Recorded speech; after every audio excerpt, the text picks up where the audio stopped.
नमस्ते बच्चों। आज हम इस वीडियो में द्वितीय सत्र का कक्षा 7 में विषय संस्कृत में इकाई 1 प्रहेलिका पढ़ेंगे। प्रहेलिका का अर्थ होता है पहेलियाँ।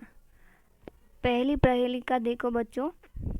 वृक्षाग्रवासी न च पक्षीराजः त्रिनेत्रधारी न च शूलपाणिः त्वग्वस्त्रधारी न च सिद्धयोगी जलम च बिभन्न घटो न मेघः।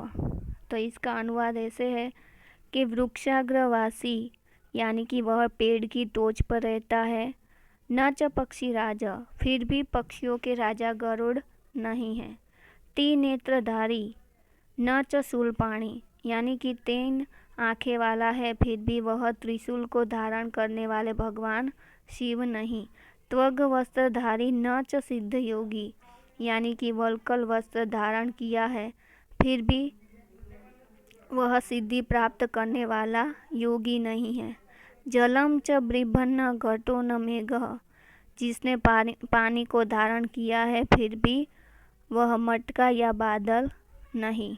तो इसका उत्तर है नारियल।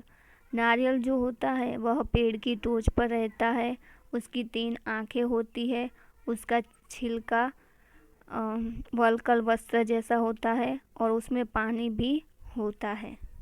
दूसरी प्रहेलिका देखो। नर नारी समुत्पन्ना सा स्त्री देह विवर्जिता अमुखी कुरुते शब्दम जात मात्रा विनश्यति। तो पहली लाइन देखो, नर नारी समुत्पन्ना, तो वह नर और नारी से उत्पन्न होती है। सा स्त्री, वह स्त्री देह विवर्जिता यानी कि देह बिना की होती है। अमुखी कुरुते, उसका मुख नहीं होता है, अमुखी यानी कि जिसका मुंह नहीं है। शब्दम जात मात्रा विनश्यति, वो जन्म के साथ ही मर जाती है। विनश्यति यानी कि विनाश हो जाता है। तो इस प्रहेलिका का उत्तर है छोटी का यानी कि चुटकी। चुटकी जो होती है वो जिसमें अंगूठा वो नर है और जो उंगली है वह नारी है। तो इसलिए बोला जा रहा है कि नर नारी से उत्पन्न होती है और उसका कोई शरीर नहीं होता है, उसका मुख भी नहीं होता है, फिर भी वो आवाज़ करती है। बच्चों, हम जब चुटकी बजाते हैं तो कैसी आवाज़ आती है, बस वही। वो जैसे ही जन्म होती है वैसे ही मर जाती है। इसलिए दूसरी पहेली का अर्थ है चुटकी। तीसरी पहेली देखो। कृष्ण मुखी न मार्जारी द्विजिह्वा न च सर्पिणी पंचभत्री न पांचाली यो जानाति स पंडितः।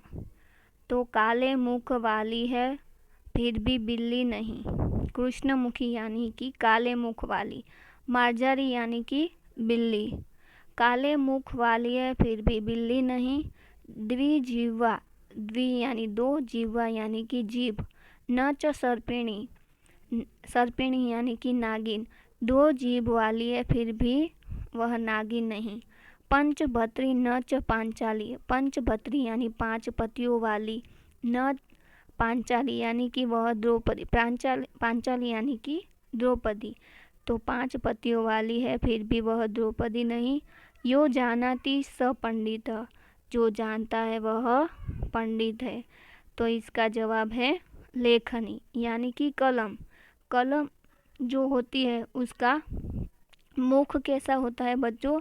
जब हम स्याही पेन से लिखते हैं तो उसका मुख काला होता है और उसकी 2 जीभ होती है और जो जिसने पकड़ा है उसके 5 उंगलियां और अंगूठा मिलकर 5, वो 5 पत्तियों वाली हुई ना, इसलिए इसका जवाब है कलम। चौथी पहेली देखो। दंतेहीन शिलाभक्षी निर्जीवो बहुभाषकः गुणश्युति संबुद्धोपि परपादेन गच्छति। तो दंतेहीन यानी कि दांत बिना का है, उसका दांत नहीं है। शिलाभक्षी यानी कि पत्थर को खाता है, शिला यानी कि पत्थर, भक्षी यानी कि खाता है, तो दांत नहीं है फिर भी पत्थर को खाता है निर्जीवी यानी कि जीव बिना का है। बहुभाषक यानी कि बहुत बोलता है। गुणश्युति समृद्धपि यानी कि गुण रूपी डोरी से बंधा हुआ है। परपादेन गच्छति यानी कि दूसरों के पैर से चलता है। तो इसका जवाब आएगा पादरक्षकः यानी कि बूट। जो बूट होता है उसके दांत नहीं होते हैं, फिर भी वह रास्ते पर चलते हैं तब वह कंकर खाता है, पत्थर को खाता है। उसके जीव नहीं है, फिर भी वह वो गुण रूपी डोरी से बंधा हुआ होता है, इसलिए इसका जवाब आएगा बूट, पादरक्षक। अब हम लास्ट प्रहेलिका पढ़ेंगे। कस्तूरी जायते कस्मात् को हन्ति करिणाम कुलम किम कुर्यात् कातरो युद्धे मृगात् सिंह पलायनम। तो इसका हिंदी अनुवाद ऐसे आएगा। कस्तूरी यानी कस्तूरी, कस्मात् जायते यानी किस में से उत्पन्न होती है, हन्ति करिणाम कुलम, करिणाम कुलम यानी कि हाथी के झुंड को, हन्ति यानी मारता है। हाथी के झुंड को कौन मारता है? तो पहली लिटी का अनुवाद ऐसे है कि कस्तूरी किस में से उत्पन्न होती है और हाथियों को झुंड को कौन मारता है। किम कुर्यात् कातरो युद्धे, तो कायर युद्ध में क्या करते हैं। और मृगात् सिंह पलायनम, तो इसका जो मृगात् सिंह पलायनम लिखा है वो इसका जवाब है।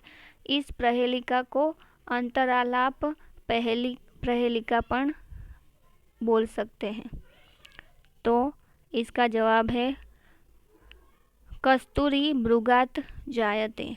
तो कस्तूरी हिरण में से मिलती है और हन्ति करिणाम कुलम यानी कि हाथियों के झुंड को शेर मारता है। किम कुर्यात् कातरो युद्धे, तो युद्ध में कायर, पलायनम यानी कि भाग जाना, तो युद्ध में कायर भाग जाते हैं। तो लास्ट में कस्तूरी हिरण में से प्राप्त होती है, उत्पन्न होती है। हाथियों के झुंड को शेर मारता है और कायर युद्ध में भाग जाते हैं। तो यहाँ पे इकाई 1 प्रहेलिका पूर्ण होता है, जिसका अनुवाद आपको कॉपी में लिखना है और इसका स्वाध्याय भी आपको होमवर्क में करना रहेगा। धन्यवाद।